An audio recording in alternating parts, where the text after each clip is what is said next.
साला पुलिस वाला, साला 2 टका के पुलिस वाला, बाहर निकल साला हरामी, मादर जात बाहर निकल साला। पापा ये सीपी बड़ा हरामी बा पापा, हमरा के कुत्ता जैसा पिटने से पापा, हमरा के युवा से बाहर निकाली पापा। बबुआ तू चिंता ना कर।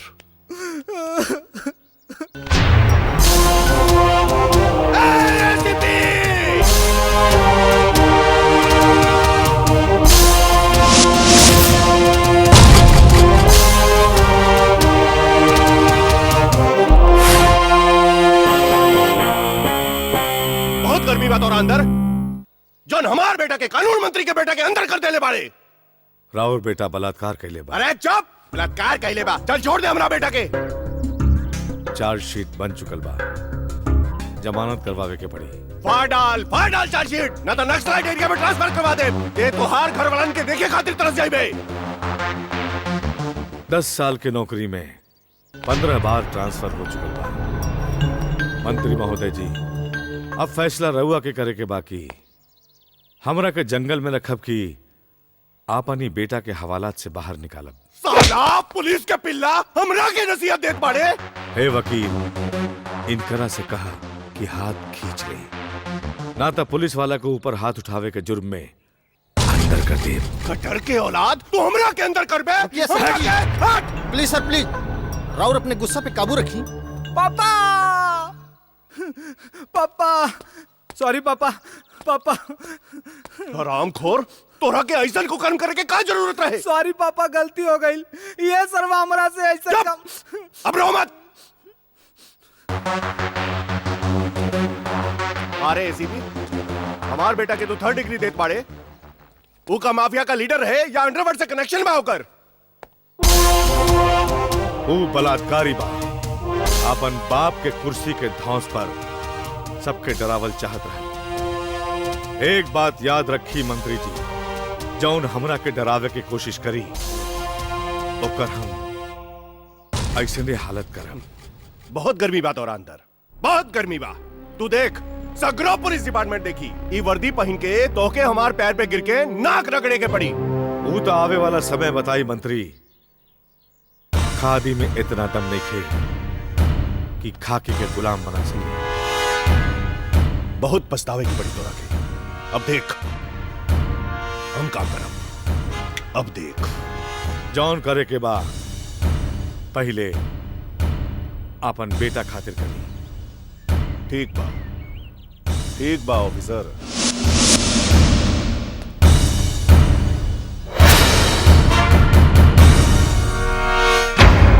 ऑफिसर, प्रशासन हमार मुट्ठी में बा, जनता के हम रखीला ख्याल। नाम बा दयाल प्रताप सिंह, याद रखिया। हे मंत्री, जुर्म और दरिंदन से ये दिमाग जाला हट। कानून के रखवाला बानी, नाम है विराज भट्ट। आउट, हट। चल हट।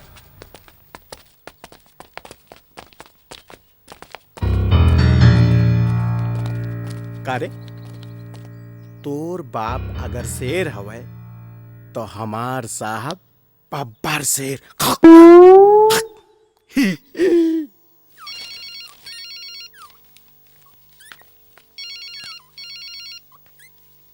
सर, संपत लाल के फोन। ला हमरा के दे। हम संपत लाल बोलतानी। भौंक साले भौंक, ते भी भौंकला। रउआ कैसन बात करतानी दयाल जी? रउआ कानून मंत्री पानी, रउआ के व्यवहार तो शिष्ट और शालीन होके के चाहिए। ए हरामी, अब हमरा के तोरा से तमीज सीखे के पड़ी। हम रउआ से बहस करत नइखे चाहत बानी, हम रउआ से बस इतने कहल चाहत बानी कि रउआ जवान अपने ताकत और सत्ता के दुरुपयोग करके अपने बलात्कारी बेटवा के बचावे के कोशिश कर रहल जात बानी, वो ठीक नइखे बा। अरे तो का ठीक बा, ओकरा के हवालात में सड़े दी। सत्ता और सरकार दोनों हमार लगे बा। तू देख संपत लाल, काली हम अपन बेटा के छुड़वा ले। दयाल जी, ज्यादा से ज्यादा रहुआ अपने बेटवा के जमानत करवा ले बा। एकरा से ओकरा का होई? ओसे ओकर बात धुल जाई। हम एसीपी राज भट्ट के बहुत अच्छी तरह से जाना तानी। पूरा बेटवा के सजा दिलवा के ही छोड़ी। ए संपत लाल, एसीपी के गुनगावल बंद कर। अरे फूक दे तो उड़ जाए सरवा। हम कोनो सड़क छाप लीडर नहीं की, हमरा लगे होम मिनिस्ट्री बा, होम मिनिस्ट्री। उस सरवा के ऐसन जगह फेंकब के शहर देखे खातिर तरस जाई। सत्ता के गुरूर में रहुआ पगला गइल बानी दयाल जी। जहाँ सत्य होला वहाँ विजय होला। और एक बात, एसीपी विराज भट्ट के छानबीन के दौरान अगर रहुआ टांग अड़ावे के कोशिश कैली, ओके बचावे के बीच में हम बानी। अरे हट साला भड़वा, हट। प्रशासन हमार मुट्ठी में बा, जनता के हम रखीला ख्याल। नाम बा दयाल, दयाल प्रताप सिंह।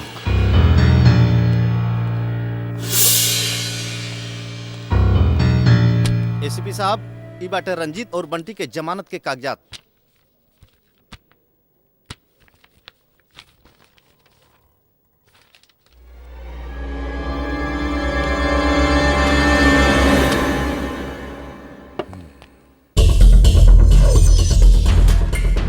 वकील साहब, एक हम बानी जौन ईमानदारी से अपन फर्ज निभावेला और इज्जत की रोटी खाईला, और एक आप लोग बानी जौन अपराधियन के साथ देके बेईमानी की रोटी खावेला और बच्चन के लिए खिलावेला। इंस्पेक्टर साहब, हम आपसे कोनो बहस करे ना आइल बानी।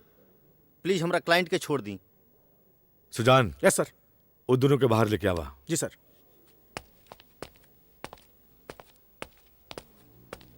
चलो रे, मौसिया आ गई ले। चल।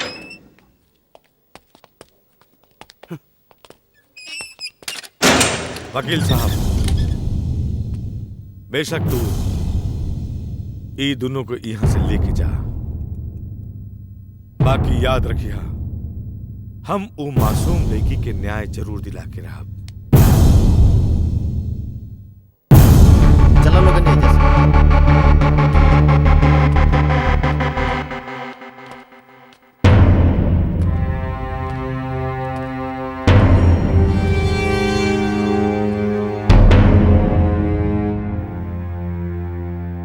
वो इंस्पेक्टर भी बड़ी टेढ़ी खीर बा और वो लड़की भी माने के तैयार नहीं ए वकील, वो लड़की की दलाली छोड़, हमरा के ही बता अब का करे के बा। लड़की जैसे ही कोर्ट में गवाही करी, केस रजिस्टर्ड हो जाई। मरवा डाल साली के। हाँ पापा, मरवा दियो ओकरा के। तू अपन मुंह बंद रख हरामी, मुंह बंद रख।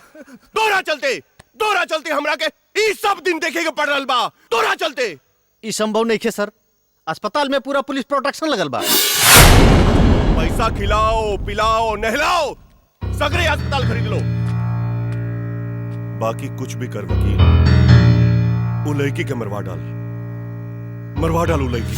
ठीक बा सर, हम कुछ करत बानी। सॉरी पापा, गलती हो गई। सॉरी पापा। अरे हमसे कह देती, हम लड़कियों की लाइन लगा देती। सच में पापा? हट!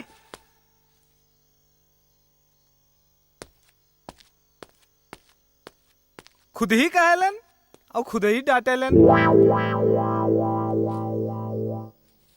वो लड़की हमार पेशेंट बिया, ओका मार के हम अपन पैसा के बदनाम ना करल चाहता नहीं। एकरा पहले के पुलिस बुलाई, रवा दफा हो जाए रवा। बोलाई पुलिस के। पुलिस आके का करी? तोहरा के उठा के नीचे फेंक दे। सुसाइड के केस बना के, आत्महत्या के खबर पूरे अखबार में छाप के सारे मामला के रफा दफा कर दी। हमने के बात माने की कोशिश करी डॉक्टर साहब, हमने के बात मान ली। रउआ के इतना पैसा मिली, राउर कोनो दूसर शहर में जाके खुद के क्लिनिक खोल सकत बानी। वैसे भी हम लोगन के मंत्री और नेताओं तक के चक्कर में ना पड़े के चाहिए।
रउआ साहब इनका छोड़ दी।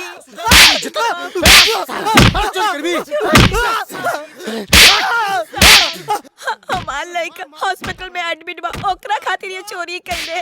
इनकरा छोड़ दी साहब को, कोनो गुनाह नहीं के कइले। सुजान, एकरा के बाहर लेके आवा। चल साला चोर। खड़ा हो जा तक। कारे काहे चोरी कइले? हाँ साहब, हम चोरी तो करने वाली, जो भी कहनी है अपना बेटा के खातिर कहनी है साहब। सच कहते हैं साहब। बेटा हमारा हॉस्पिटल में साहब भर्ती बा। छोड़ दी इनके। जा तू लोग।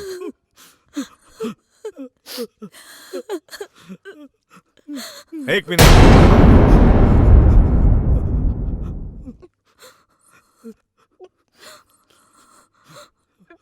लाई रख ला, बच्चा खातिर दवाई खरीद लिया और आइंदा से चोरी मत करिया। ठीक है साहब। के कहा था पुलिस हैवान होता, तू तो हमार खातिर भगवान है। तो आरुप करम कब्बो ना बोलब। ठीक बा जा।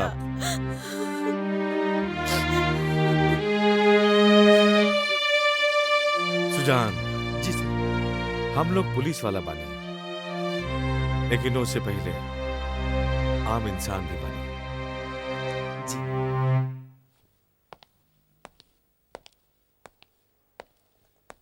नया फ्लेवर। वाह साहब, जय हिंद। सुजान। जी सर।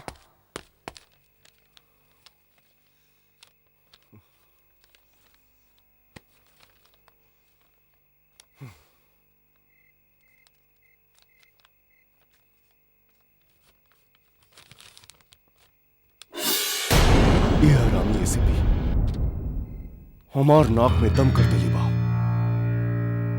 ई सरवा के चलते आज हमार कुर्सी खतरे में आ गई बा। एकरा के चलते आज हमार कुर्सी खतरे में आ गई बा। पापा क्या पापा? पापा चुप साला पापा।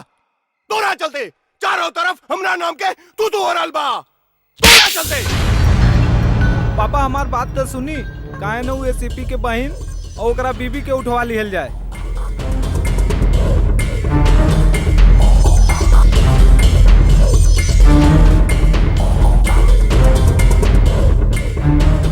बबुआ,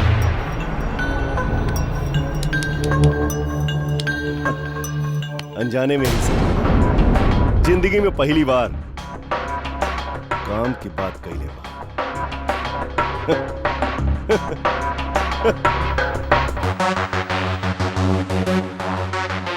कालिया। जी सरकार।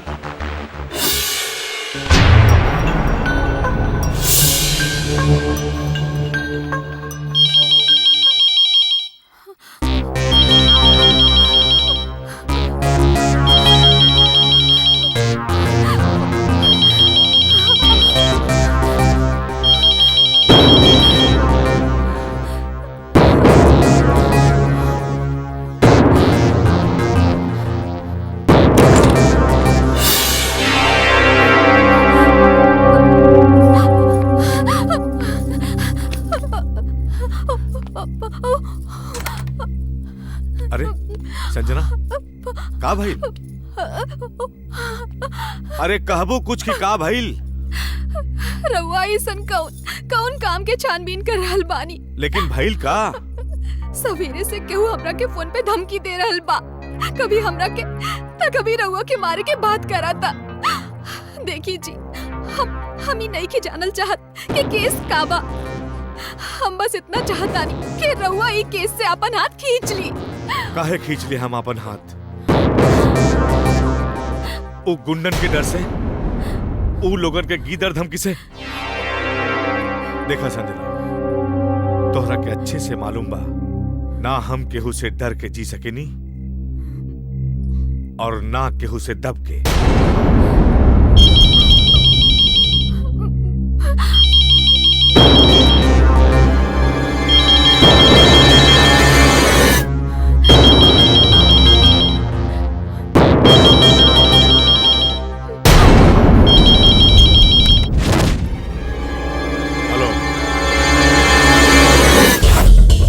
एसीपी विराज भट्ट का फैसला कैले मियां बीबी मिलके हमार बात मान और ई केस के फाइल बंद कर दे। जाके मंत्री जी से हाथ मिला दे, ना तो जिंदगी झंड हो जाए, समझ ला। अबे साले हिजड़े की औलाद, फोन पर धमकी दे रहल बाड़े। साले अपन बाप मंत्री से जाके कह दे जौन दिन भेजा सटक गईल पिछवाड़े में डंडा डाल के चौराहा पर गाड़ दे।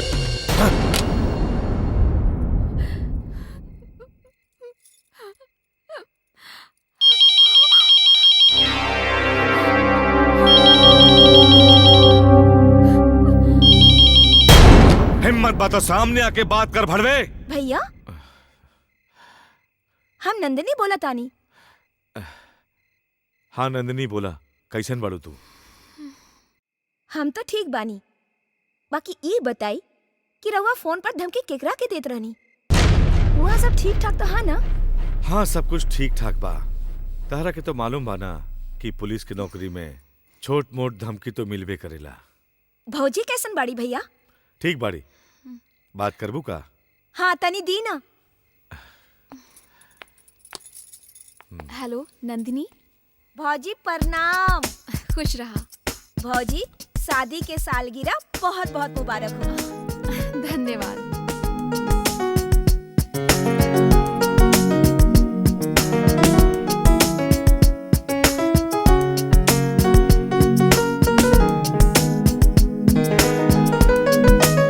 अब हमके नींद आवत है भौजी, अब हम फोन रखी? अच्छा ठीक बा, रखी।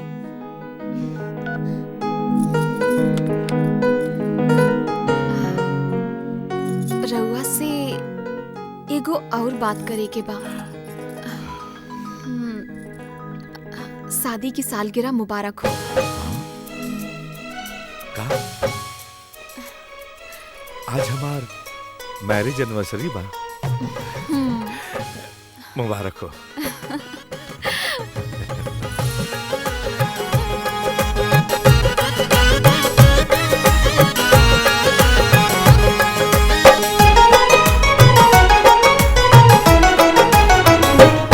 गोरिया चोरी चोरी धड़कन में समा गईलो, गोरिया चोरी चोरी धड़कन में समा गईलो।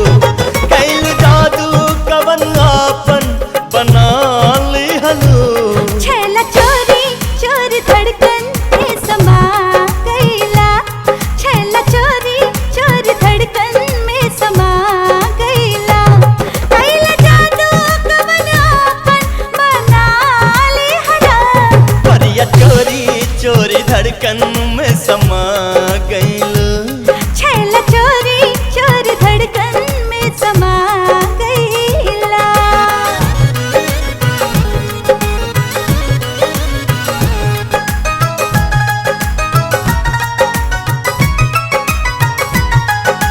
धरती अंबर के रिश्ता दिल से दिल के लागल हो। जब से तोहके दिखनी सजना मन बेबस बा पागल हो। दिल के देवता हमके देवी तुम बना लिहला। गोरिया चोरी चोरी धड़कन में समा गईलो। छैला चोरी चोरी धड़कन में समा गईला।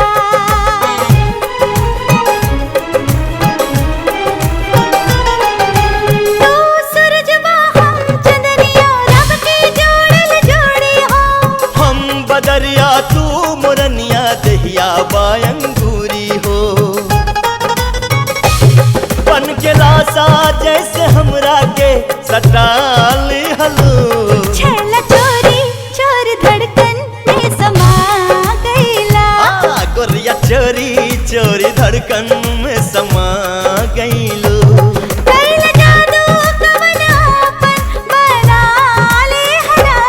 गोरिया चोरी चोरी धड़कन में समा गईलो।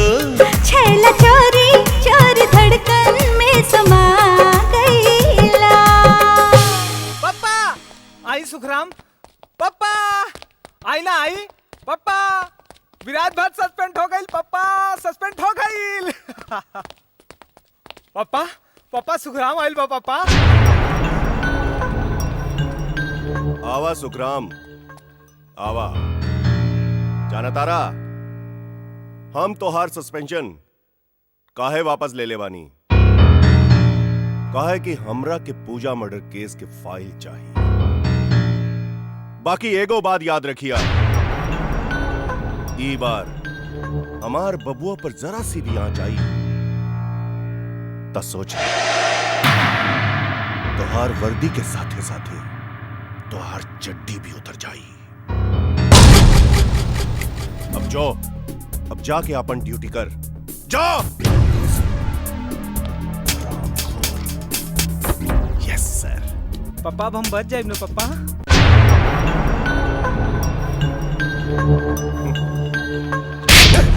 पापा हट साला सुअर के औलाद। पापा मादर जात।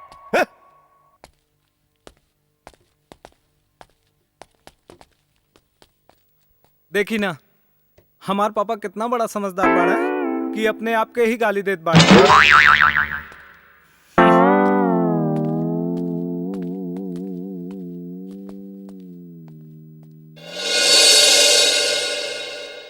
मंत्री, हमरा के सस्पेंड करा के तू सोच रहल बाड़े कि अपन बेटा के बचा लेबे, बाकी हम पूजा के रेपिस्ट के सजा दिला के रहा।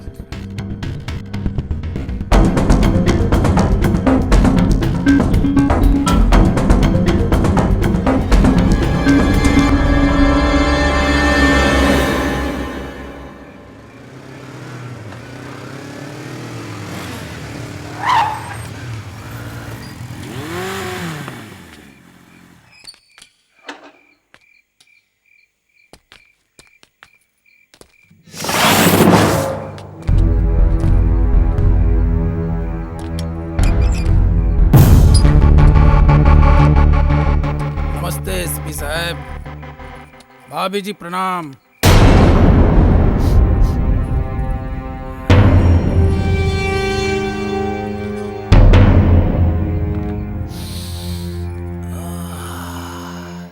का खुशबू है, बहुत बढ़िया।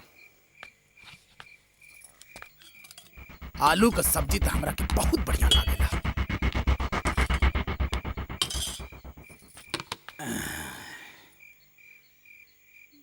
भाभी तनी रोटी दी ना।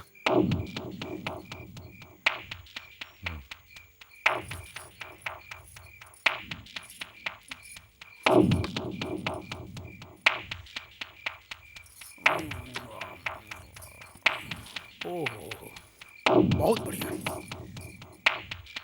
हम सुनने की राउट ट्रांसफर हो गई बा एजा से। सही सुनने वाले।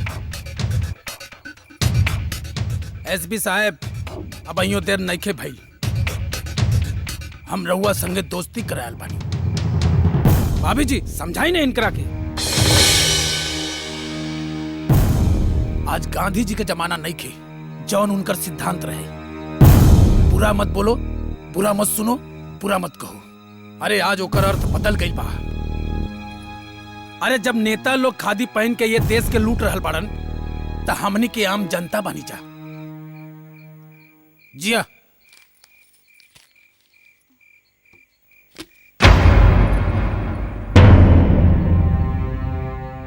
नेताजी का सबून है, रख ली। हमरा के पता है राउर खर्चा ज्यादा है। भाभी जी खाना बहुत टेस्टी रहे, बहुत बढ़िया। नमस्ते, प्रणाम भाभी जी।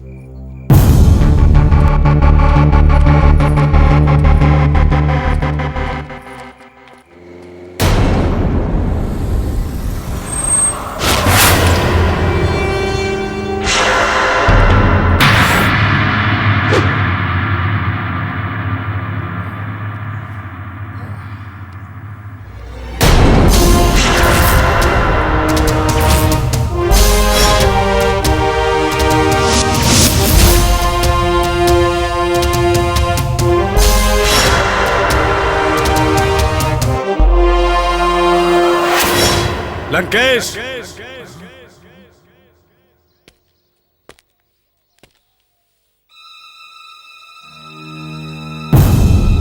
आवा एसीपी आवा।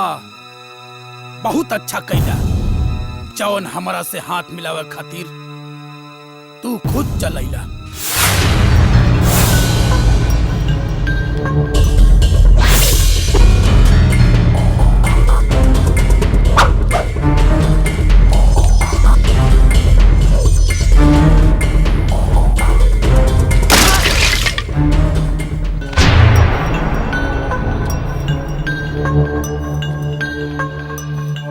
पर टुकड़ा के तू अच्छा ना कैला एसपी। अब तू देख लंकेश से दुश्मनी लेवे के अंजाम। अकेले लड़बे कि सबके साथ में मिलके?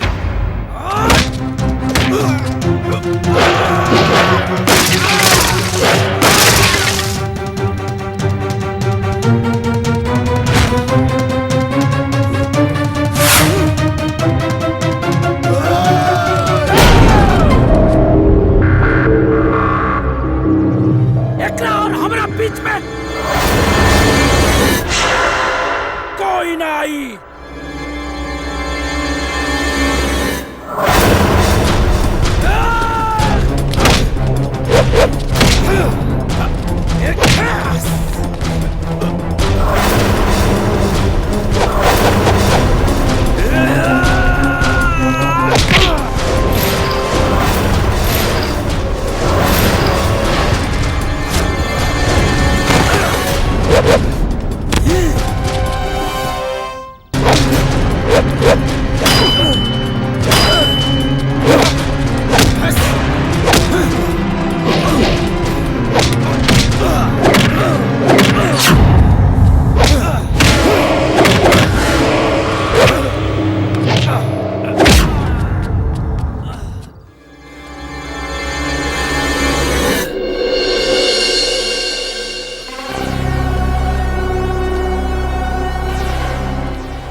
पहली बार कोनो मर्द से पाला पड़ल है एसपी।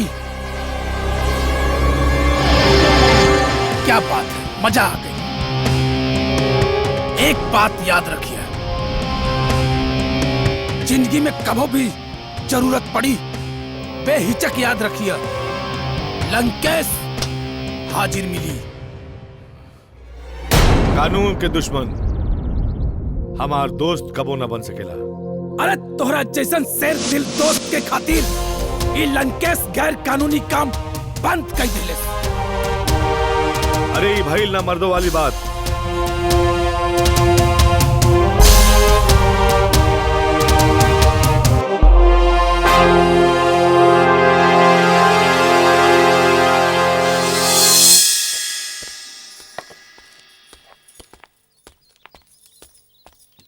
जैन सर। अरे सुजान, बतावा का हाल बा? बस सब ठीक बा साहब, एको जरूरी काम से आयल बानी। बतावा। का है साहब, सुखराम के सस्पेंशन ऑर्डर वापस ले लिहल गइल बा। आज ही वो ड्यूटी ज्वाइन करी और सबसे पहले पूजा रेप केस फाइल खोजे के कोशिश करी। काहे से मंत्री जी के बेटा के रक्षा करे के बा। नमस्ते। यही से हम पूजा के बयान और कुछ जरूरी कागजात निकाल लेते बानी।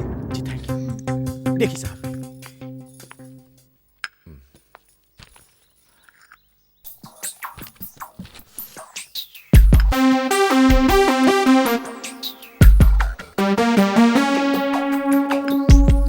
लाई साहब, ई फाइल हमरा के दे दी। काहे से रउआ के पास रखब ठीक नहीं थे। तू काहे साहब, सुखराम बड़ा नीच और घटिया किस्म के इंसान बा। थाना में अगर फाइल ना मिली तो ऊ रउआ के घर पे सर्च वारंट लेके आ जाई। और फिर साहब वेरी गुड, बहुत दूर के सोचेला तू। ऊ का है साहब, दारू जरूर पीला लेकिन थोड़ा बहुत कानून हमहू जानीला। साहब लाई हमरा के दे दी, हमें का संभाल के रखब साहब, विश्वास करी। हमरा तोरा पर पूरा विश्वास बा। अच्छा साहब, चला तानी, ड्यूटी जाए के बा। नमस्ते साहब। नमस्ते मैडम। ठीक बा।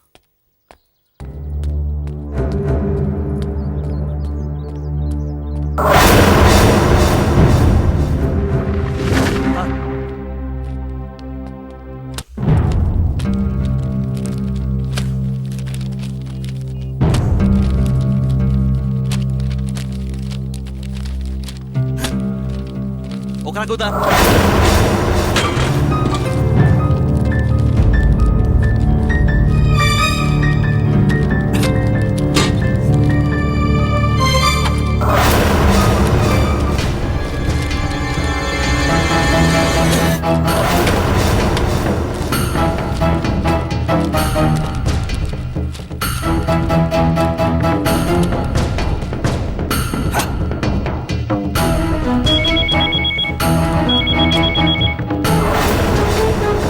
दयाल दयाल प्रताप सिंह। हेलो सर। फाइल के का भइल? हाँ सर, ढूंढा था नहीं। ये बाटे हम सस्पेंशन उठवले बानी। ए कुंवर, जल्दी फाइल ढूंढ के हमरा लगे ले आ। इस साले नेता लोग भी ना घोड़े पे सवार रहे ले। ढूंढा सा ढूंढा। कामचोर। सर, वो फाइल कहीं एसपी विराज भट्ट अपने साथे तो ना ले गई बा?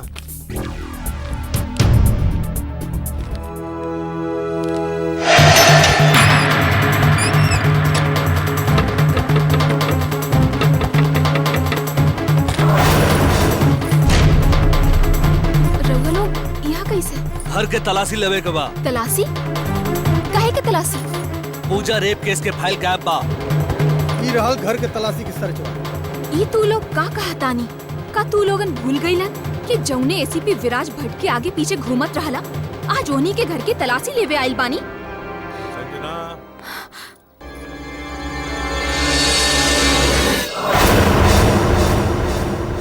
ई लोगन के अपन ड्यूटी करे दा। चार्ज। देखो इधर। ढूंढो।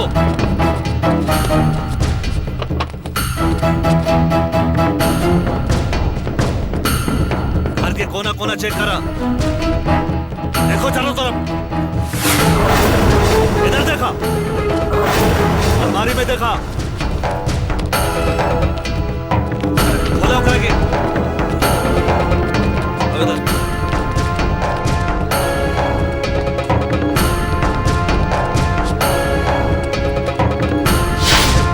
ढूंढो। खोल के देख। उसमें भी ढूंढो। सॉरी सर, अंदर कुछ ना मिला। चलो। ए चल रहे चलो। जी सर।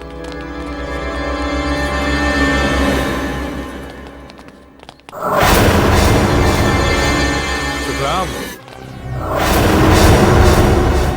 हम जानत है ते मंत्री के बेटा के बचावे की कोशिश कर रहे बारे, पर तोहरा के में सफलता ना मिली। जाके कह दिया अपन बाप से जॉन भीख में तहरा के खाकी वर्दी दिले बारे, चाहे जितना जोर लगा ले पूजा के रेपिस्ट के हम सजा दिला के रहे।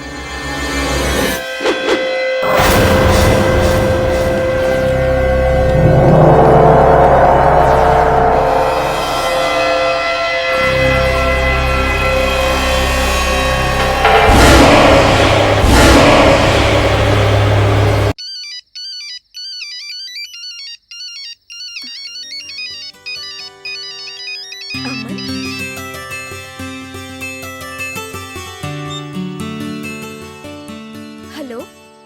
दिल के टुकड़े टुकड़े करके मुस्कुरा के चल दिए।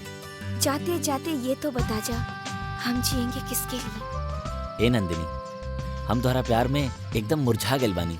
अच्छा, काहे? बहुत दिन से जे तोहार सूरत न देखले बानी। धत पागल। खाली पागल से काम ना चली, पागल प्रेमी बोला हो। तो समझ में आ गई प्यार का होला? ये इश्क नहीं आसान, बस इतना समझ लीजिए, एक आग का दरिया है और डूब के जाना है। अब समझ में आ गई कि जुदाई में जियल कितना मुश्किल बा। ए नंदिनी, हम तोहरा के बहुत मिस कर रहल बानी। मिस तो हमहू बहुत कर रहल बानी अमन। त जल्दी से आ जाना। आ तो जैती अमन, पर भैया भाभी से का कह?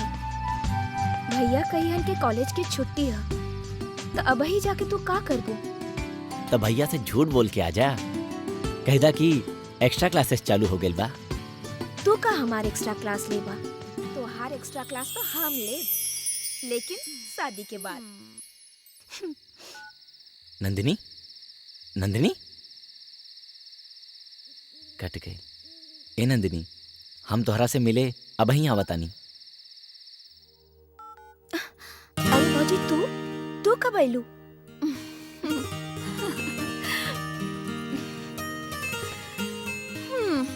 जब तू फोन पर बतियावत रहलू।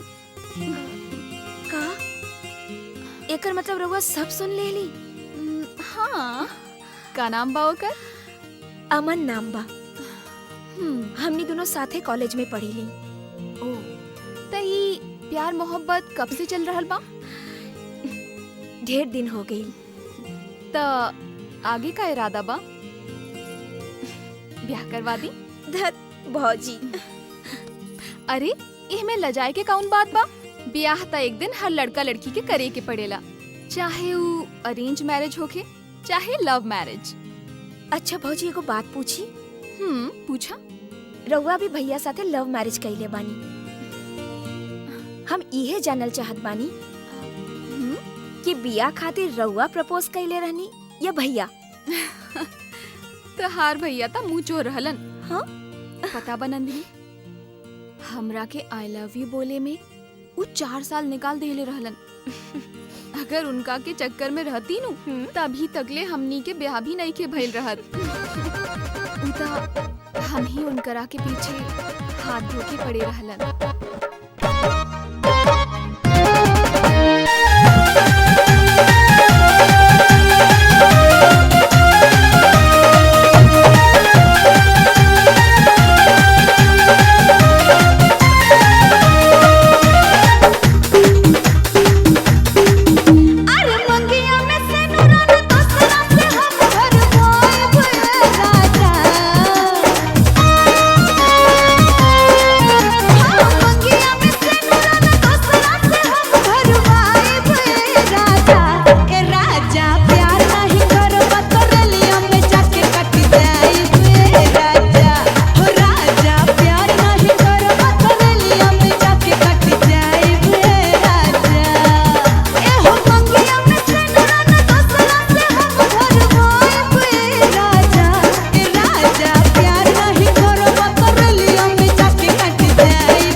अच्छा, तो भैया के तू ऐसे ही पटौले रहलू?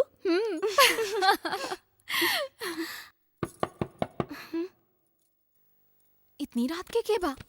हम अब ही आवतानी। भैया हुई हन।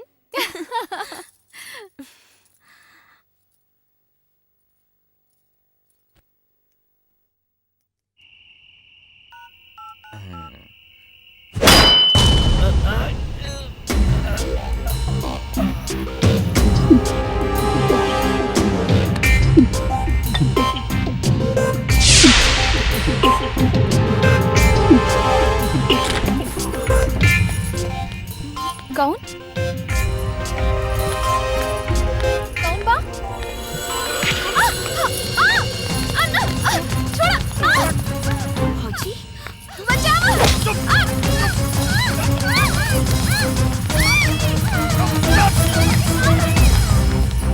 भौजी! भौजी! भौजी! भौजी! भौजी! भौजी!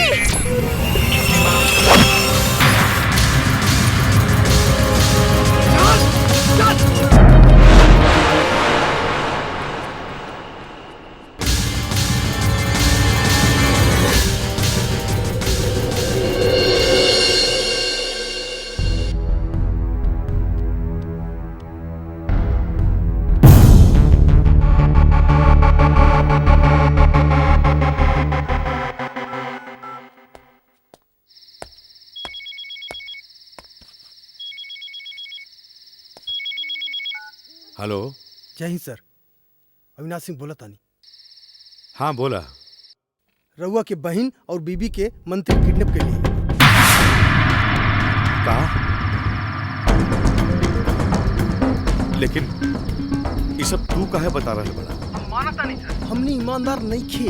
एगो पुलिस वाले के परिवार के ऊपर आँच आवे, दूसरा पुलिस वाला कबो भी बर्दाश्त ना कर सके।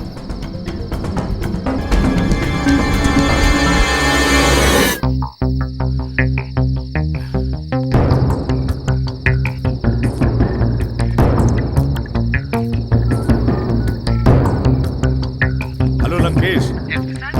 हाँ हम विराज भट्ट बोला था नहीं। हाँ बोली। अरे हमरा के तोर जरूरत बा। हमार मेहरारू और हमार बहन के मंत्री दयाल किडनैप कर ले बा।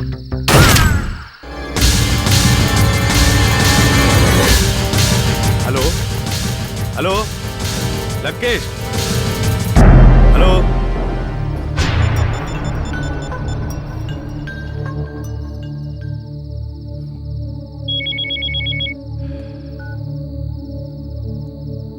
एसीपी, एसीपी,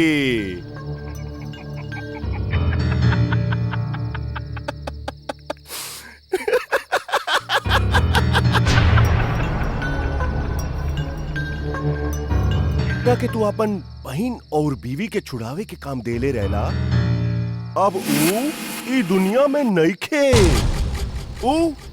यमराज के दर्शन करत होइए, यमराज के दर्शन।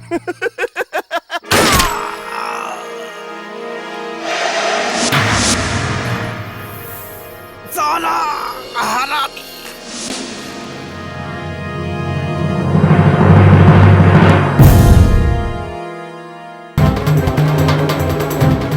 दयाल का दुश्मन, कालिया का दुश्मन।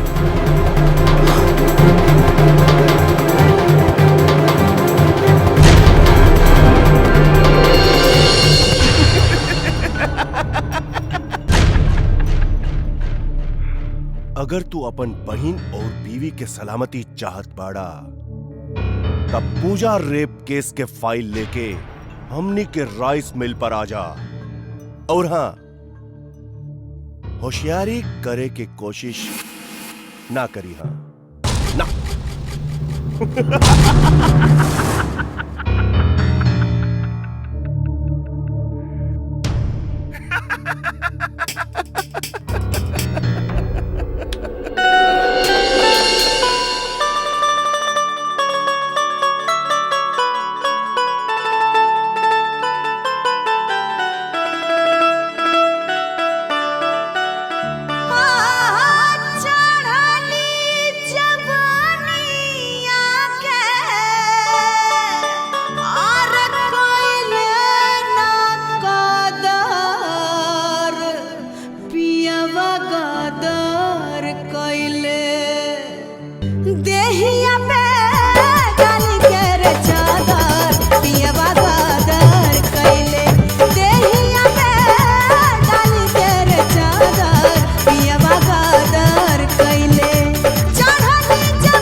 कर्तव्यनिष्ठ।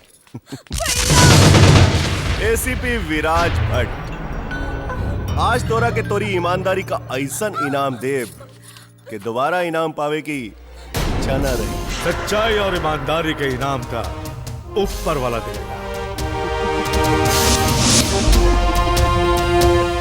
लेकिन तोहरा नियन भड़वा और गुंडन के इनाम विराज देवेला विराज। सीपी जवान संभाल के बात करी है, ना तो तोरे बहन और तोहरा मेहरी के जगह रेप कर दे। रंजीत, एसीपी चल फाइल दे दा, नहीं तो सबनी के ठोक दे। चल फाइल दे दा। चल बता एसीपी, फाइल कहां बा? फाइल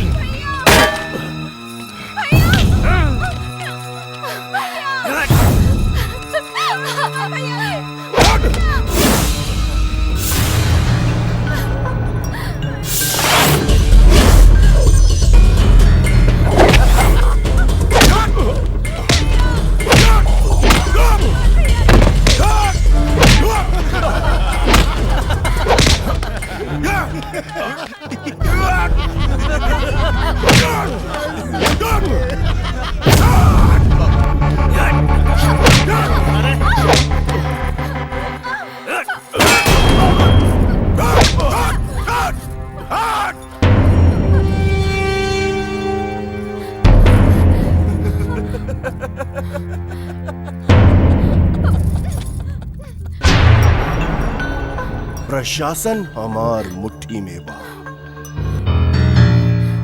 जनता के हम रखीला ख्याल।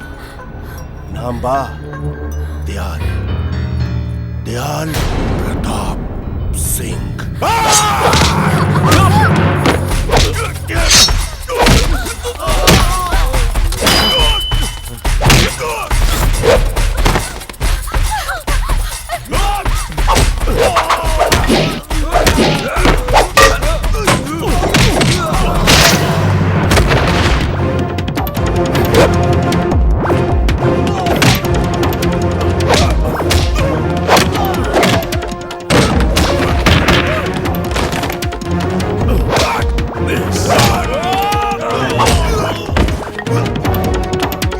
जुर्म और दरिंदन से इत्तिमाक जाला हट।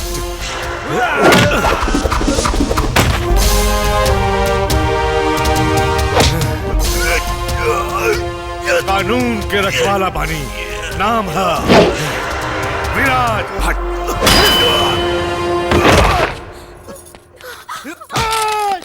बेल्ट निकाला साहब, बेल्ट। तू ये वर्दी के लायक ना बटे साहब।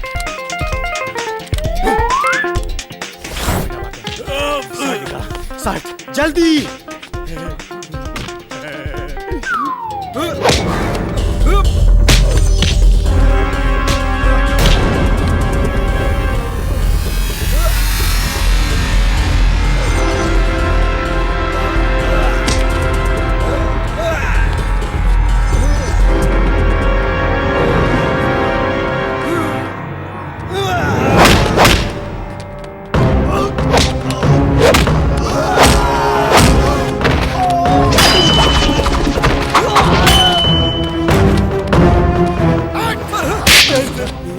अच्छा लगे तनी भारत कहे बड़े।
गिरफ्तार कर ली लोगन के।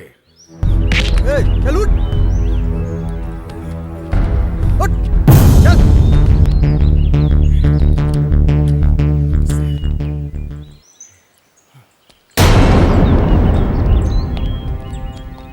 अरे बड़ी चर्बी रहल तोहरा के, जकरा आगे बड़े बड़े मुजरिमन जाला फाट, उनकर नाम बा एसीपी विराज फाट। चली मंत्री जी, जेल में चल के अपन मिनिस्ट्री दिखाई।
काली पांडे के खिलाफ बयान लिख बेरे।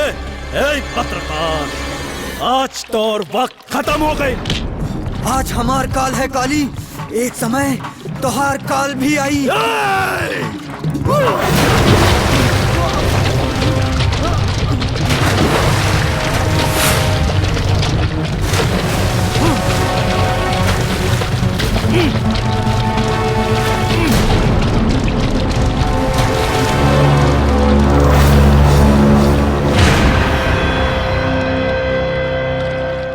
काल के भय से भय भी डरेला, नाम बा कालिया।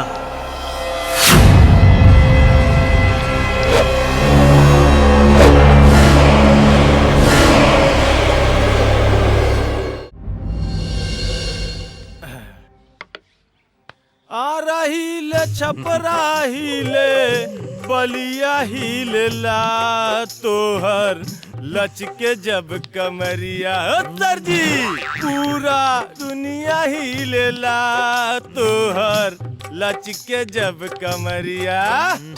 जब से सिपाही से भैले हवलदार हो न दुनिया पे गोली मारे। सर जी हमार हो न दुनिया पे गोली मारे। तू लगावेलू जब लिपस्टिक घूमेलू आरा डिस्ट्रिक्ट जिला टाप लागेलू। कमरिया करेला पलक लॉलीपॉप लागेलू। कमरिया करेला पलक लॉलीपॉप।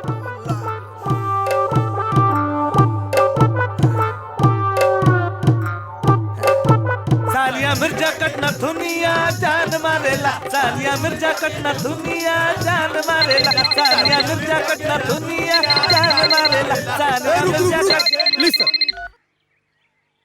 हेलो, रामपुर थाना। सुमेरिया पुल पे एक हत्या हो गई बा। कब? कहाँ? सुमेरिया पुल पे। सुमरिया पुल? हाँ। सर जी, सुमरिया पुल पे हत्या हो गई।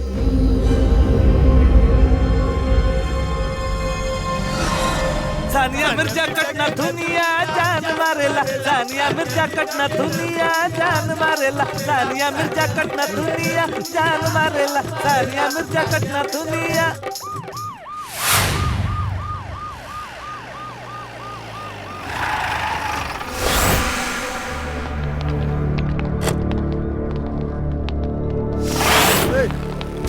सब लोग हटा, लास्ट पास से पीछे हटा।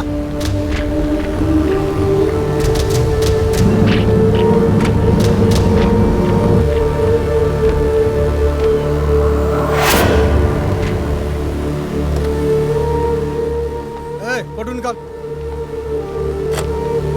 चलो, एक धरती के बोझ कम भाई। साहब, लागता स्मगलिंग के मामला बा। अविनाश जी सर। एम्बुलेंस मंगा के लाश पोस्टमार्टम खातिर भेज दो। ठीक बा सर।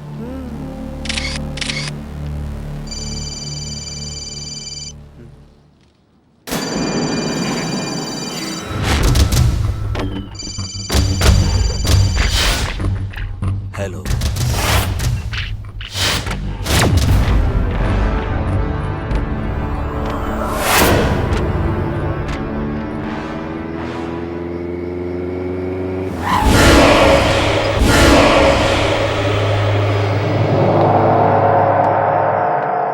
और कालिया भाई, रवाई चाहता नहीं कि मर्डर केस के तहकीकात हम बंद कर दी। हाँ, एमे हमार का फायदा बा?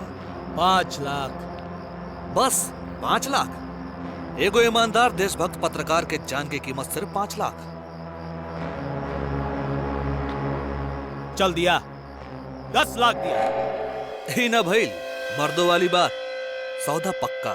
तू साला बड़ा कमीना बड़े रहे भाई।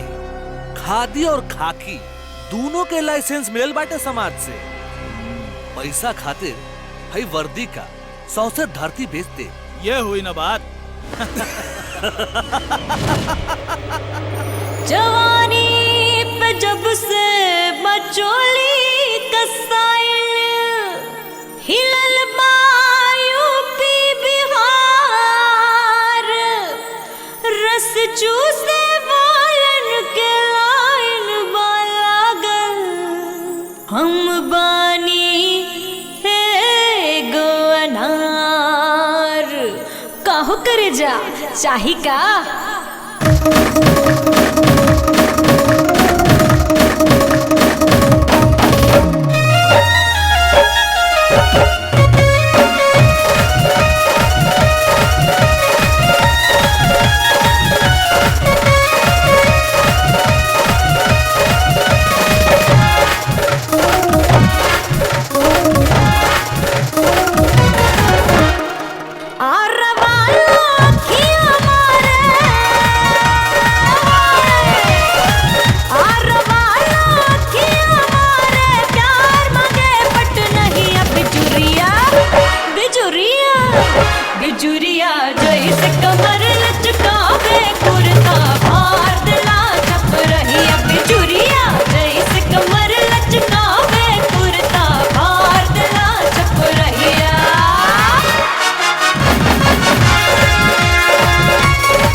बिजुरिया जैसे कमर लचकावे कुर्ता फाड़ दिला छप रही बिजुरिया जैसे कमर लचकावे कुर्ता फाड़ दिला छप रहिया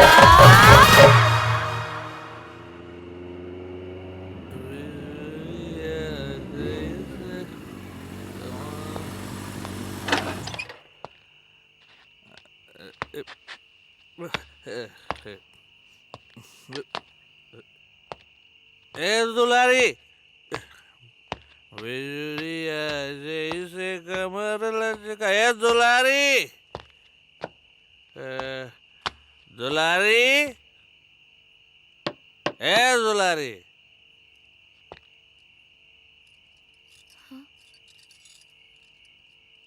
ए दुलारी अरे इंस्पेक्टर साहब रउआ इतना रात गए यहाँ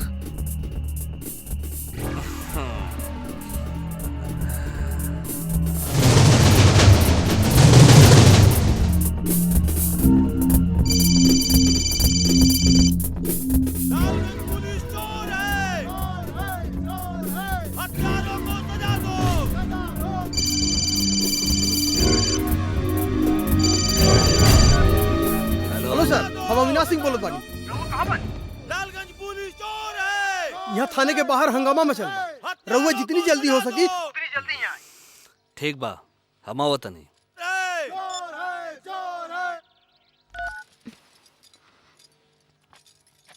साहब हमार मदद छूट जाई ना? हाँ हाँ छोड़ दे।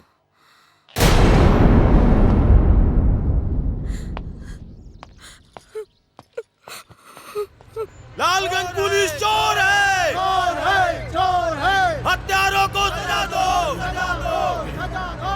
लालगंज पुलिस चोर है। आगे के पड़ी देखी रउआ लोग शांत हो जाएं, वरना मजबूरन हमरा गोली चलावे के पड़ी।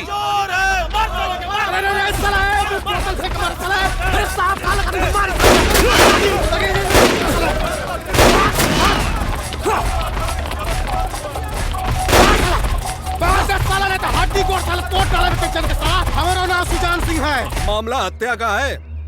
मीडिया हमें कहीं की नहीं छोड़ने वाली। दिन दहाड़े सरेआम एक पत्रकार की हत्या कर दी जाती है। 24 घंटे गुजरने के बाद हत्या का कोई सुराग नहीं मिलता। पुलिस डिपार्टमेंट बैठे बैठे क्या कर रही है? यह कैसी छानबीन है? आई एम सॉरी सर, संबंधित थानेदार को सस्पेंड कर दिया गया है। थानेदार को सस्पेंड कर देने से समस्या का कोई समाधान नहीं होता। जरूरी है हत्यारे को पकड़ना। सर इसके लिए हमारे डिपार्टमेंट ने एसीपी विराज भट्ट को बुलावा भेजा है। भाग ले, पुलिस की रेड पाल पुलिस की रेड पाल हो जाओ पुलिस चल।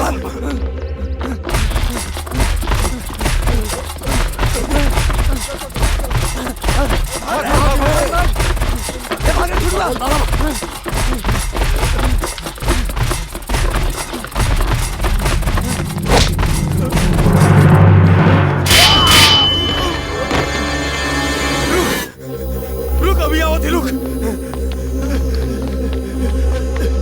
भाई भाई पुलिस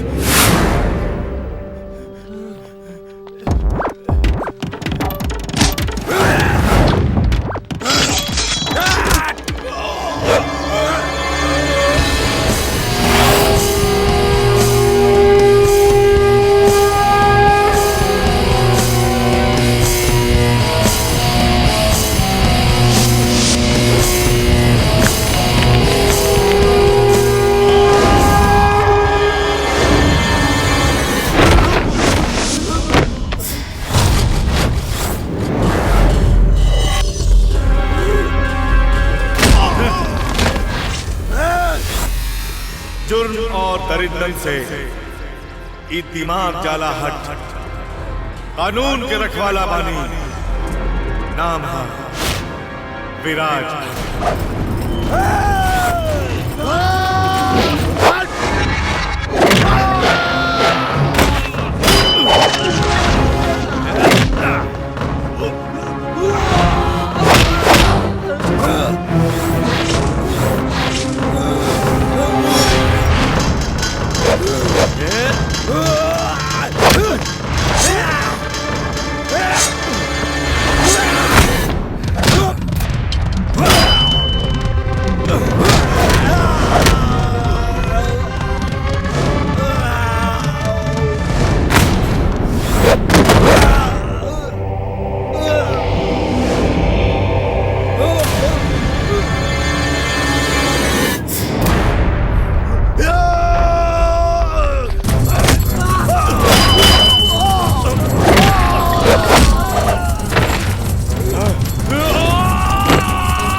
एकदम चकाचक एकदम चमके लागे। बढ़िया से ठीक ठाक। ओहो साहब के टेबल तुहार प्रमोशन पक्का।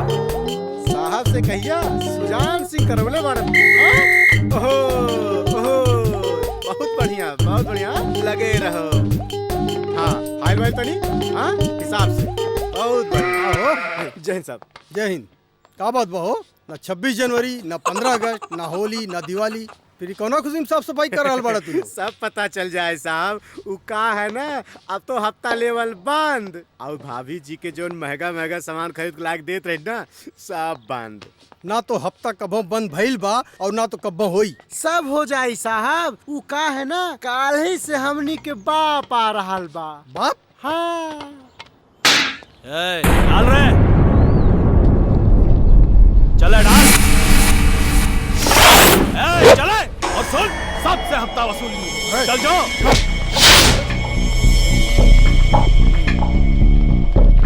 बंद कर रहे हैं। चल कर।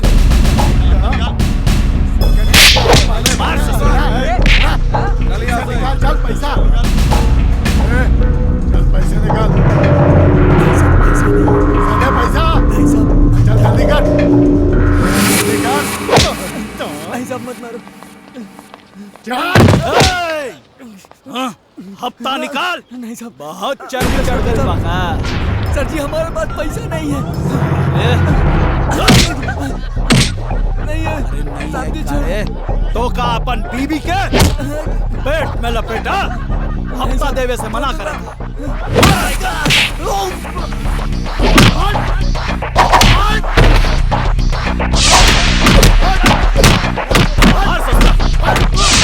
अरे ये बाजार वालों को मालूम होवे के चाहिए गालिया के हफ्ता ना देवे के अंजाम का होला। मार ससुरा के तोड़ दो हाथ पर एक राके।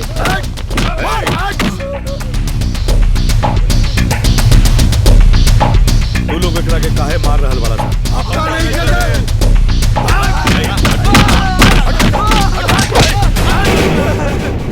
कहानी नू हाँ? मत मारो एकरा के। अरे तू कौन है रे? निकल जो यहाँ से, वरना यही जमीन के अंदर गाड़ दे।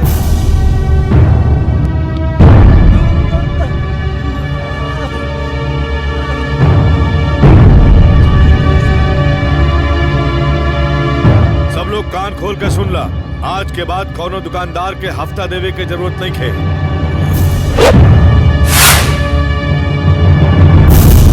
चले। अरे अगर ये दुकान वाले हफ्ता ना दिए तो का तू दे बा। चल निकाल हफ्ता निकाल।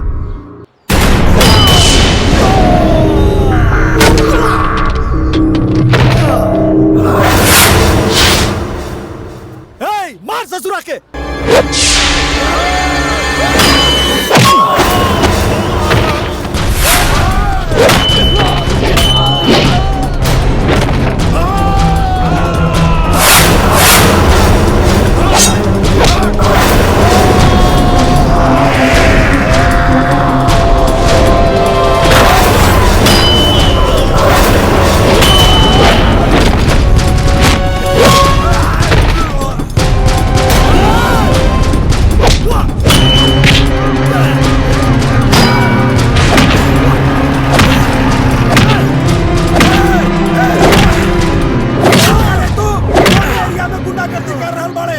जेल में डाल दे तो चल जाइबा। तू हमरा के अंदर करबे, तोरा वर्दी उतार के नंगा करके घर भेजम ना, तब मालूम पड़ी तोरा के हम के। कौन है बे तू? जुर्म और दरिंदन से ये दिमाग जाला हट, कानून के रखवाला बने। नाम है एसीपी विराज भट्ट।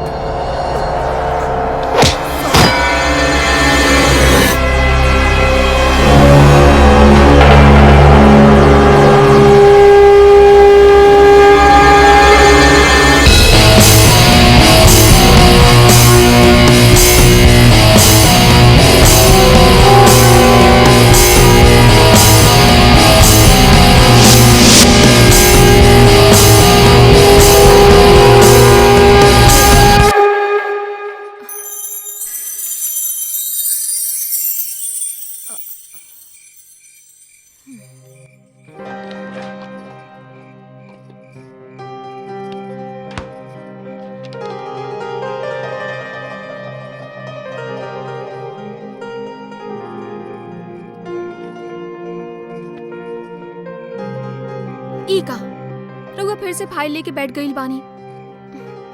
चली उठी, खाना खा ली। देखी ना कितना टाइम हो गईल बा। हमरा के बहुत जोर से भूख लागल बा। संजना तू खा ला, हम बाद में खाई। भला आज तक ऐसन भइल बा कि हम रउआ से पहले खा लेले बानी? भइल त नहीं खे, बाकी ता आजो ना हुई। चली चल के खाना खा ली। संजना तू देख रहल बाड़ू हम काम कर रहल बानी। ई काम तो बाद में भी हो सकेला ना। अब चली ना, चली चल के खाना खा ली।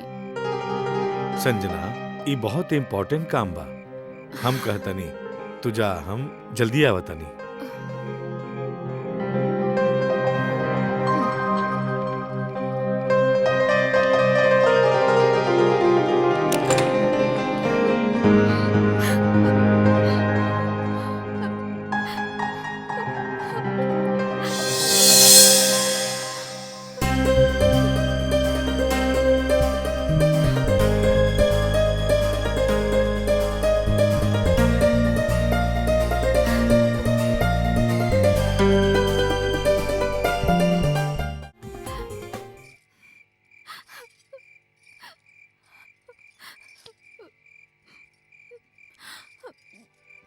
अरे संजना ई का फिर वही रोल धोल शुरू। चला खाना खा लियल जाए। हमरा के भूख नहीं के, रउआ जाई यहाँ से। अरे बाप रे, इतना गुस्सा? अब मान भी जा। अरे हमरा के बहुत भूख लागल बा। भूख लागल बानू त निकाल के खा ली। अबले कबो ऐसन भइल बा का? देखी हमार ब्याह राउर संगे भइल रहे, ना कि राउर वर्दी संगे। जब देखा हमरा के डांटत रहेलन। घर में हमरा के अपन पति चाहिए, पुलिस ऑफिसर नहीं। सॉरी मैडम, अब हमरा के माफ भी कर दी। कहानी नु हमरा के भूख नहीं के। अच्छा तो एक काम करत तानी, हम दोनों जने व्रत रख ले तानी। काहे कि तू हमार अर्धांगिनी हुआ, अरे हमार प्यार हुआ। बस बस बस, बहुत हो गई। बात बनावे तक केहू रउआ से सीखी। बात बना के रउआ हमेशा हमरा के फुसला ले बेनी, लेकिन इतने से राहुल जिम्मेदारी खत्म ना हो जाला। Sanjana, I love you.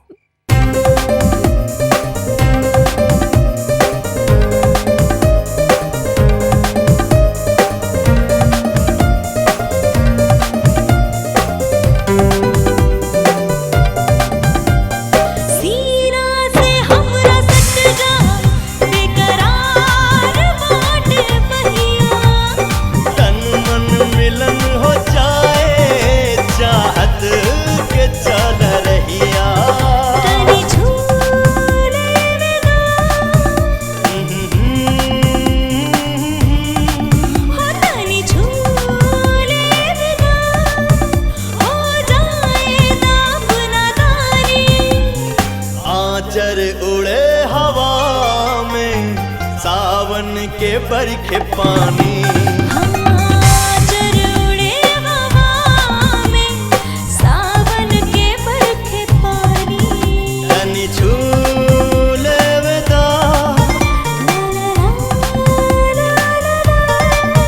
तनी झूले वेदा ए चंचल सोख जवानी चरूड़े हवा में सावन के बरखे पानी आचर उड़े हवा में सावन के बरखे पानी।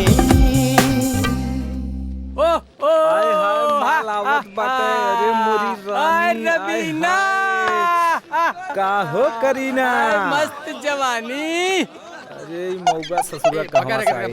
चल भाग ऐसे, चल भाग मौगा। चल भगा भाग साले भाग। ई कहाँ से आई सरवा? भाग। आय तिलक बिहारी आवत बा। ए देख ऐश्वर्या, आए देख ऐश्वर्या। ओ हाय देख। अरे कहाँ जात बाड़ू हमार रानी? अरे साला आई माल देखा।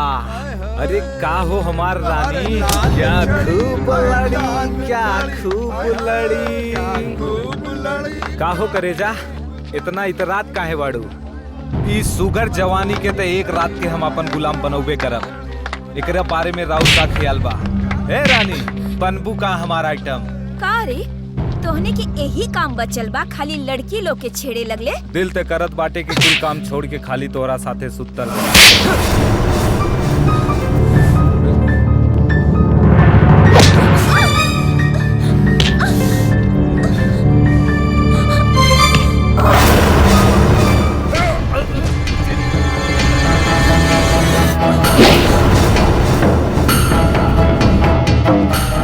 अभी तक तू होठ के लाली देख ले, अब हमरे हाथ के लाली देख।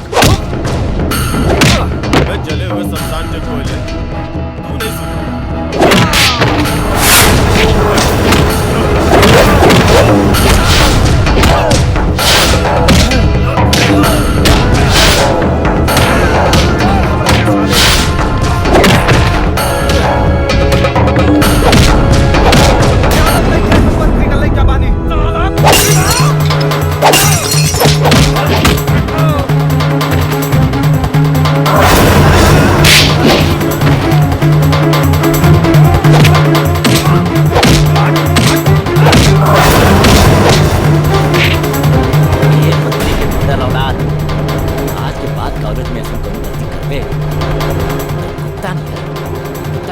डाल के पूरे कॉलेज में माइक।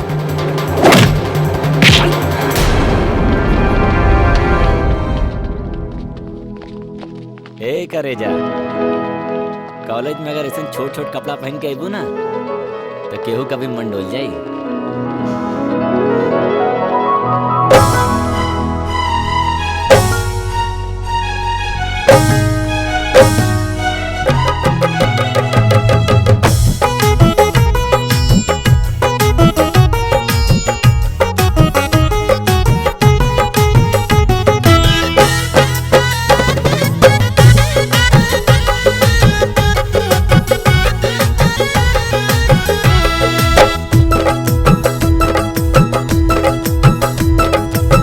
दिल पे हमरा गुजरत का बा, दिल पे हमरा गुजरत का बा, मत पूछे हमरा से हो अखियां लड़ गईले अखियां जब से हो तोरा से, अखियां लड़ गईले अखियां जब से हो तोरा से।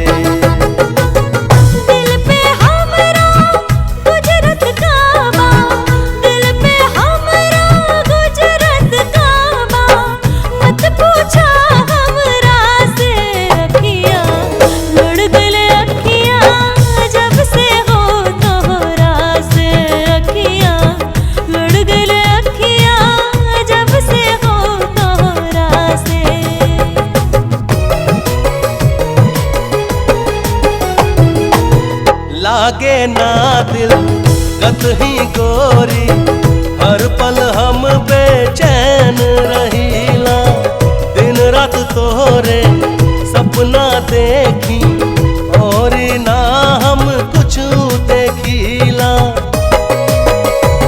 ओ लागे ना दिल कतही गोरी, हर पल हम बेचैन रहीला, दिन रात तोरे सपना देखी और ना हम कुछ देखीला।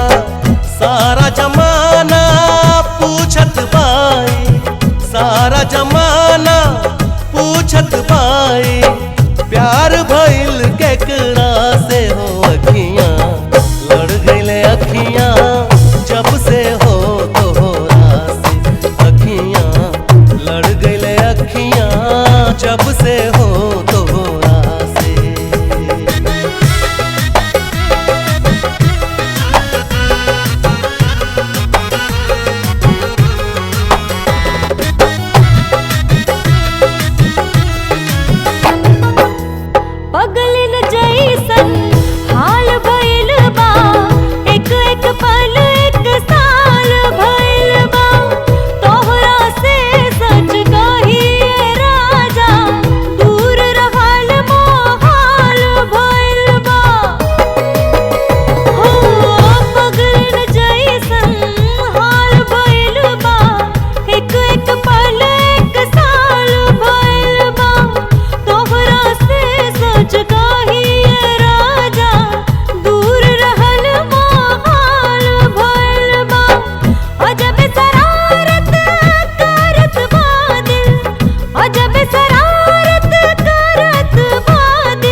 प्रणाम एसपी साहेब।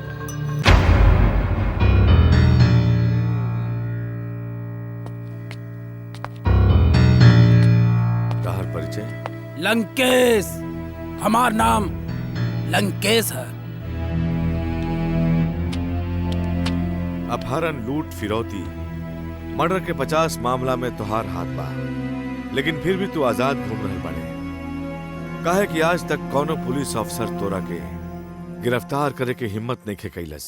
ऐसा कौनो बात नहीं के एसपी, कोशिश तक कई लोग कैलेस, बाकी सफल ना भइल। केहू के जान गइल त केहू डर के हाथ मिला लेस।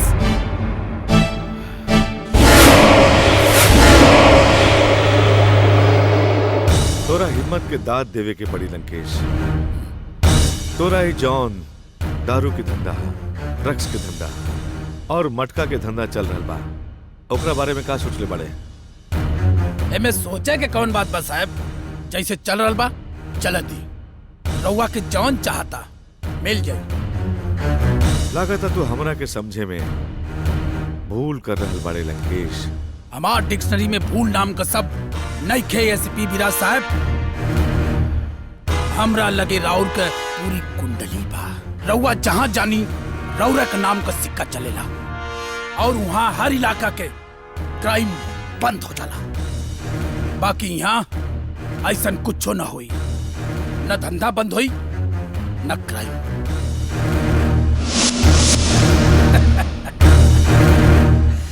कहे से कि ई इलाका बुझाता बहुत घमंड बा तोरा के अपन ताकत पर। घमंड नहीं खे एसपी साहब, नाज बा। फैसला रउआ की करे के बा। रउआ हमरा से दोस्ती करल चाहतानी या दुश्मनी?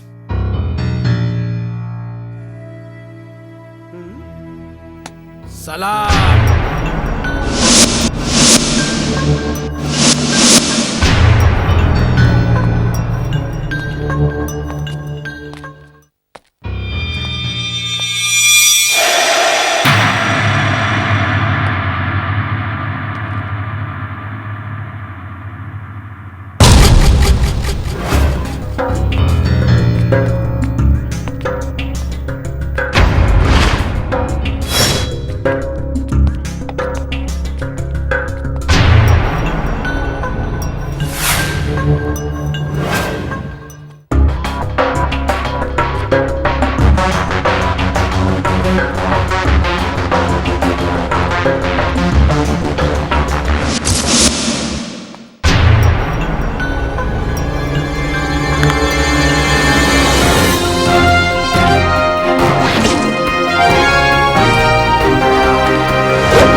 कान खोल के सुन, हम तोरा के 24 घंटा के मोहलत देता नहीं।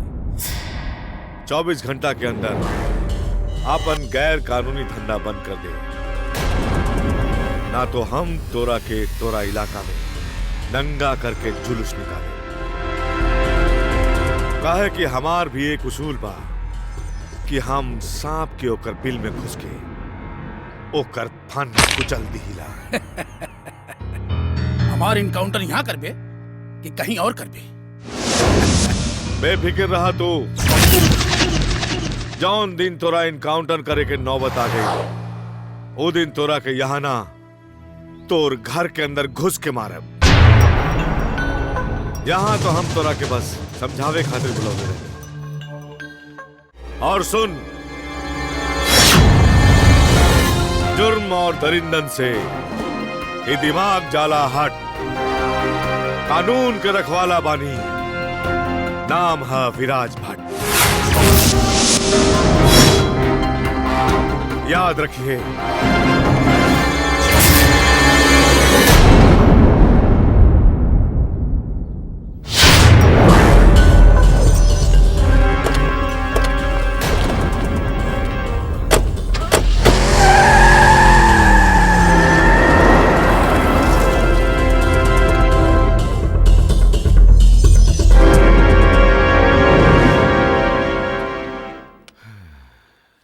साहब सुनली है कि चौराहा पे बिजली रानी के नौटंकी आइल बा। कहा तो चल के आज रात वहाँ बिता लिहल जाए।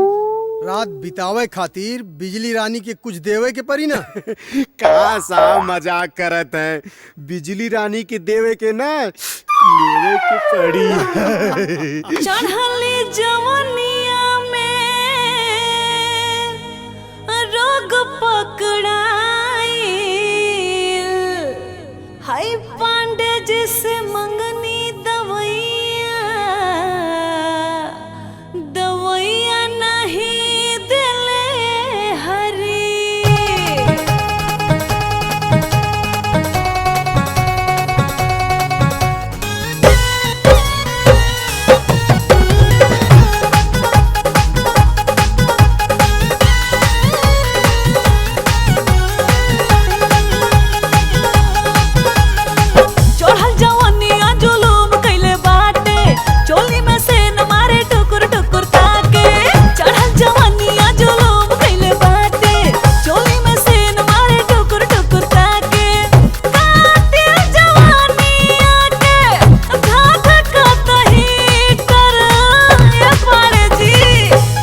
पड़िया नापी तो हर घर में लगा के थर्मामीटर। पड़िया नापी तो हर घर में लगा के थर्मामीटर।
नापी तो हर घर में लगा के थर्मामीटर। पड़िया नापी तो हर घर में लगा के थर्मामीटर।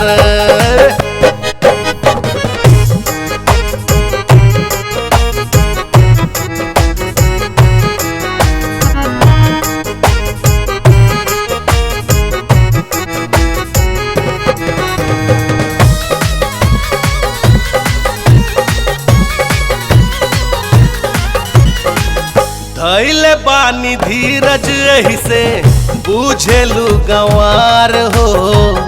एक मिनट में झर जाई गर्मी तोहार हो।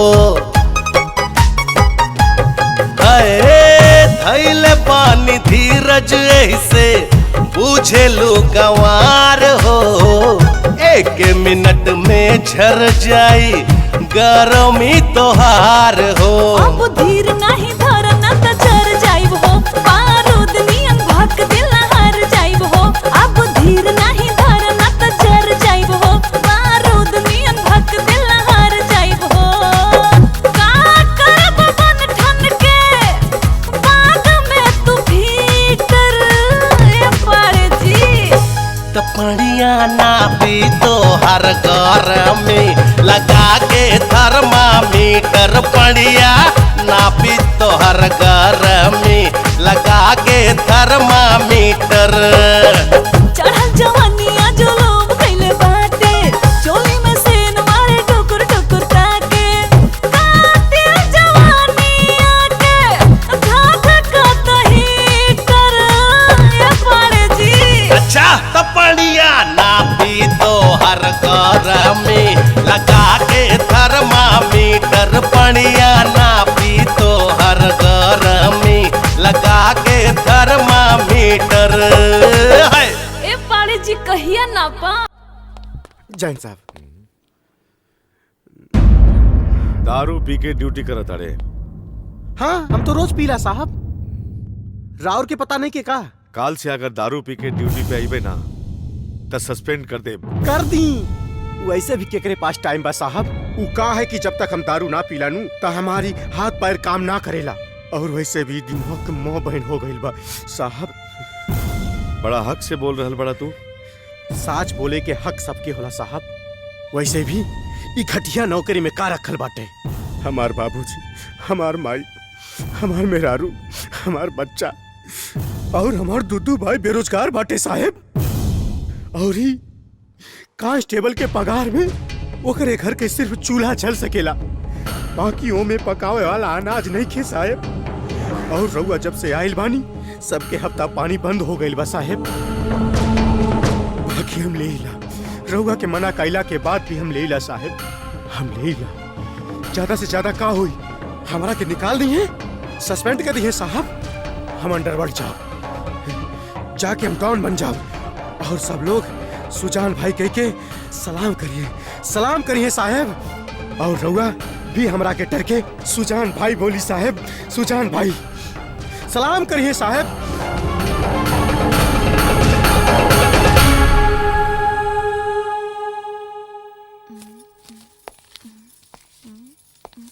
ई का ई में तो 1000 रुपया कम बा।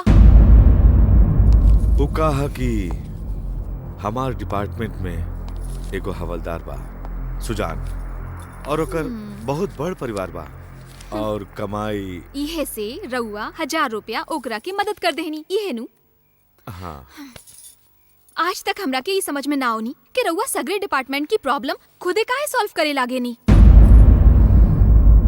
अगर केहू की तनख्वाह कम बा तो ओकरा खातिर सरकार बाटे नु। बाकी रउआ ता भइले बानी हईली ता ई पैसा भी बाकी के हवलदार में बांट दी।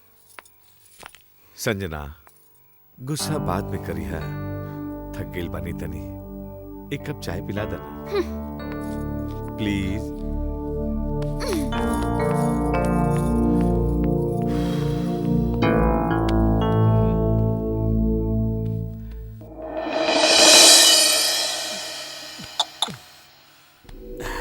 साल तारा लोग के चक्कर में पड़ के जिंदगी झंड हो गई।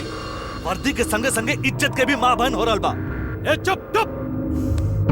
अरे काली पांडे खोकर के ना काम करा ले बड़े, ज्यादा फड़फड़ा मत। वो दिन तो बहुत मुंह खोल रहला कि नोट खातिर धरती बेच दे। अब का भइल? पिछवाड़े से रास्ता खुल गइल। ज्यादा छनछना मत। छनछनाई ना था का करी। उस सार 2 टका के हवलदार सुजान जौन हमार चड्डी धोवत रहे आज हमरा का नसीहत देवता। बस एक बार हमार सस्पेंशन खत्म होके दो बस। नेताजी से हम बात करत हई।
हेलो हेलो सर, इंस्पेक्टर अविनाश सिंह बोलत आनी। यहाँ अंबर होटल में एगो लड़की के साथ रेप हो गई, जेकर हालत काफी गंभीर बा। तू लोग लड़की के लेके हॉस्पिटल जा, हम अभी बता नहीं। ओके सर।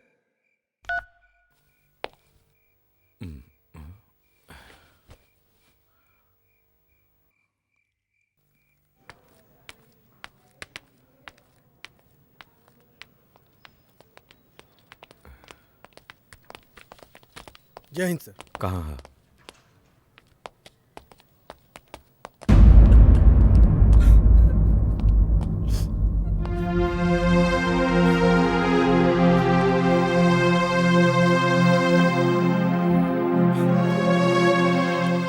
रोने की कोई जरूरत नहीं है। तुम्हारा नाम क्या है? पूजा। पूजा, सबसे पहले तो हम तुमसे ये पूछना चाहेंगे, तुम इस केस को रजिस्टर करना चाहती हो या नहीं? क्योंकि अक्सर ऐसे केस में जब कोर्ट में पेशी होती है तब लोग अपना बयान बदल दिया करते हैं। सर, मैं एक गरीब परिवार की लड़की हूँ। मेरी इज्जत के अलावा मेरा कुछ नहीं है। मैं उन दोनों को सजा जरूर दिलवाना चाहती हूँ। क्या नाम है उसका? बंटी और उसका दोस्त रंजीत। तुम होटल में कैसे पहुंची? मेरे बॉस ने फोन करके कहा कि ऑफिस की जरूरी फाइल छूट गई है, तुम उसको लेकर होटल में आ जाओ।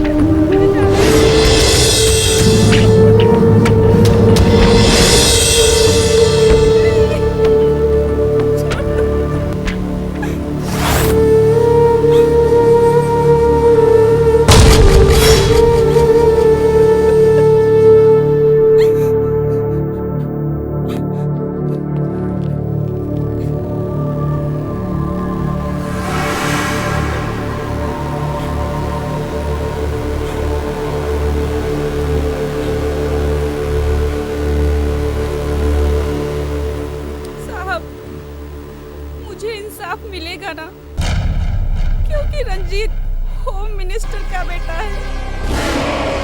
जरूर मिलेगा।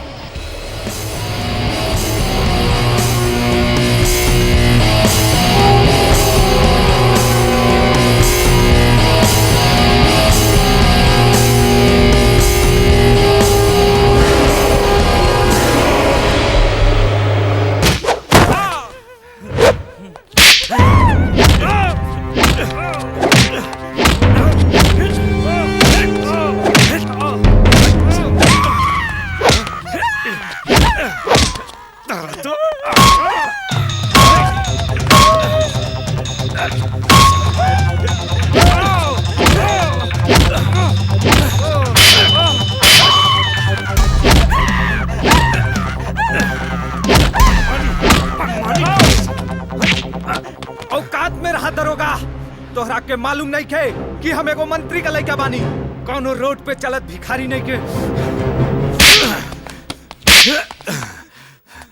मंत्री के लड़का बाड़े, अब देख कि तोरा और तोरा बाप की गर्मी हम कैसे उतारता नहीं।